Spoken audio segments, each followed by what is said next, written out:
ไมตายามาทำไม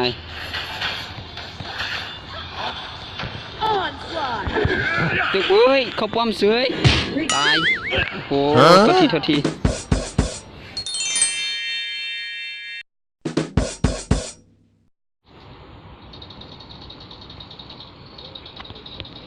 มาแล้ว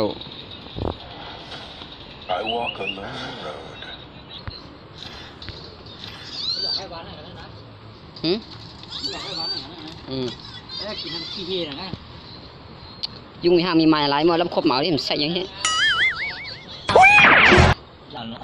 Why can't I have an excuse?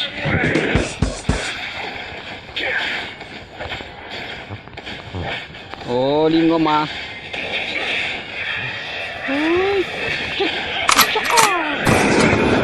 ตายไปตัวนึงสิครับ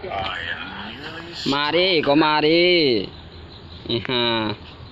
Oh no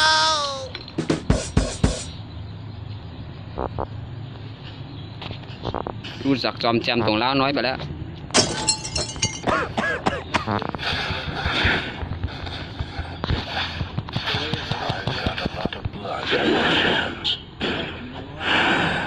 เมียของชนเขามาเขาขั้นมา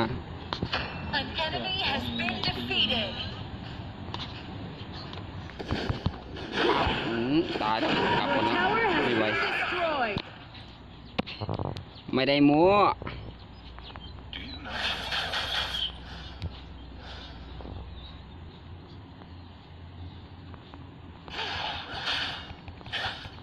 ฟ้าจ้าฟ้าเฮ้ยเขามังกรแล้วเนี่ยโอ้ขั้นทั้งตัวเลยว่ะ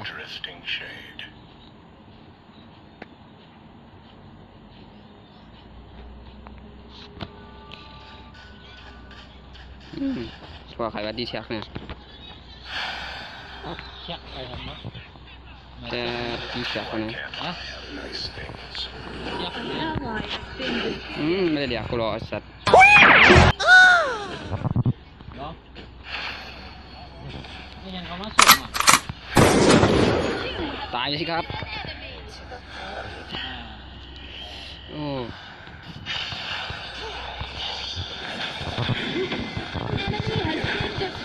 มาดิครับถ้ารู้จักจอมแจมตรงแล้วเนี่ยไม่กล้าเข้ามาสักคนเลยบอกใคร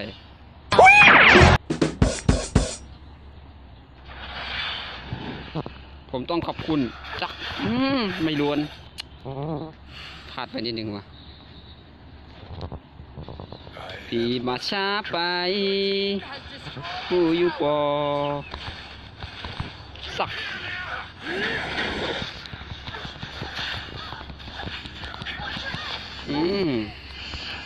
จัดไปพี่จัดไปนั่นแหละสวยเฮ้ยมาแล้ว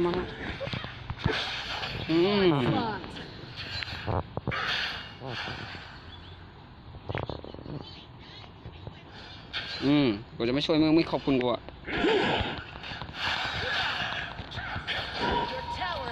เฮ้ยเข้าไปทำไม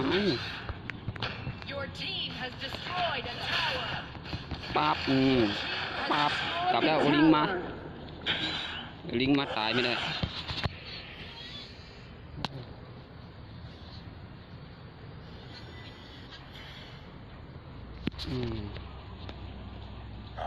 อย่าทำอย่างนี้เลย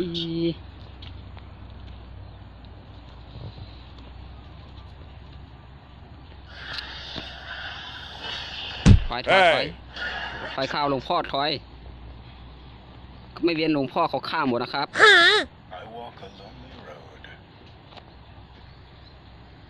ลิงอยู่ไหนวะ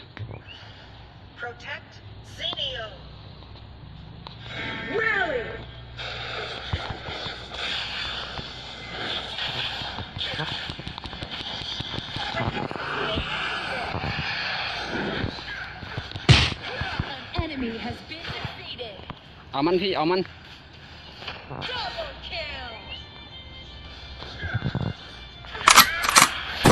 ตายไปสิครับ มาดิเข้ามาดิโอ้ลิงก็ตายน่าเกลียดเนี่ยวะลิงเวลาชันตาเวลามันตายน่าเกลียดชิบหายปูมันไข่วะ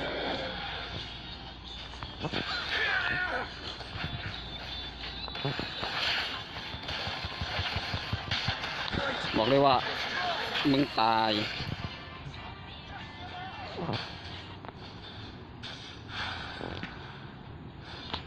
I am resting shade.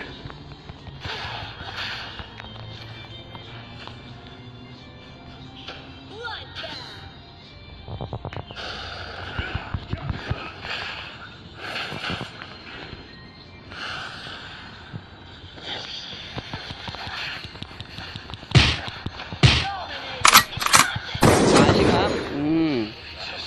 มาทำไมตาย่ามาทำไม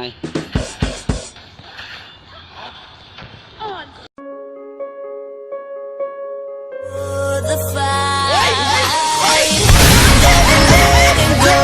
Gotta learn to grow. Watch me as I touch the sky. ตึกเอ้ยเขาป้อมเสือยตายโอ้โทษทีโอ้ยคันว่ะ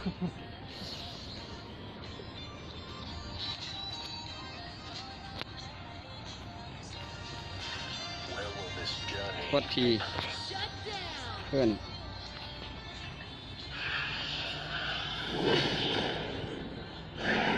หิวเกินไปไงตายสิครับ I walk alone. ปั๊บไปเลยอย่างเงี้ยเอาไปเลยลิงเอาไปเลยลิงปั๊บไปเลยปั๊บไปเลย Defeated an enemy.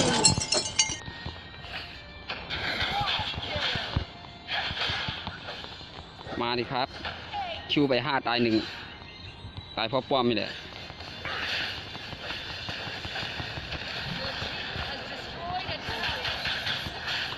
มาดิครับเบียดนั่งออกมาดิเมียกูก็ยอมแพ้เหรอโหไก่วะปะโถแค่นี้ยอมแพ้นี่ก็เป็นอันที่เรียบร้อยนะฮะ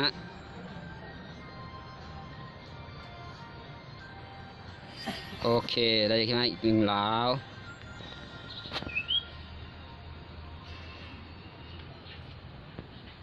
MVP ก็ได้เก็บกระรอก